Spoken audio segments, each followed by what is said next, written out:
Doctor Jose Chacko പെരിയപുറവും ഈ പുരസ്കാരത്തിന് അർഹനായിരിക്കുകയാണ്. പത്മഭൂഷൺ പുരസ്കാരം വലിയ അംഗീകാരമെന്ന് ഡോക്ടർ ജോസ് ചാക്കോ പെരിയപുറം വിനയത്തോടെ സ്വീകരിക്കുകയാണ്. കേരളത്തിലെ വൈദ്യശാസ്ത്ര മേഖലയ്ക്ക് കൂടിയുള്ള അംഗീകാരമെന്ന് ഡോക്ടർ ജോസ് ചാക്കോ പെരിയപുറം പ്രതികരിച്ചു. ഡോക്ടർ ജോസ് ചാക്കോ പെരിയപുറത്തിന്റെ പ്രതികരണം കേൾക്കാം.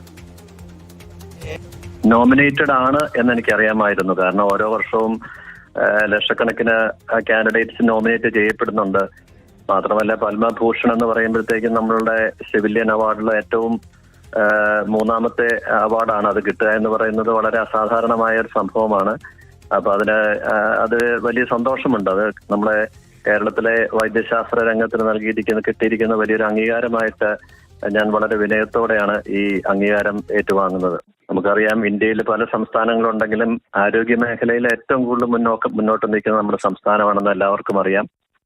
അതിൽ നിന്ന് എനിക്ക് കിട്ടിയ പ്രചോദനമാണ് ഹൃദയം മാറ്റിവെക്കൽ ശസ്ത്രക്രിയയും അതുപോലെ തന്നെ ഇന്ത്യയിൽ ഹൃദയം മാറ്റിവെച്ച ഒരു വ്യക്തിയിൽ വീണ്ടും ഹൃദയം മാറ്റിവെക്കുന്ന ആദ്യത്തെ ഒരു ചരിത്ര വിജയവും നമ്മുടെ ഹെൽത്ത് കെയർ സിസ്റ്റത്തിന്റെ സപ്പോർട്ടോടു കൂടിയാണ് നമുക്ക് ചെയ്യാൻ പറ്റിയത്. അതിന്റെ ഒരു അംഗീകാരമാണ് തീർച്ചയായിട്ടും നമ്മളുടെ ഗവൺമെന്റിന്റെ ഭാഗത്ത് നിന്ന് പ്രസിഡന്റ് അവാർഡ് കിട്ടിയിരിക്കുന്നത് എന്ന് എനിക്ക് തീർച്ചയായിട്ടും വിശ്വാസമുണ്ട്.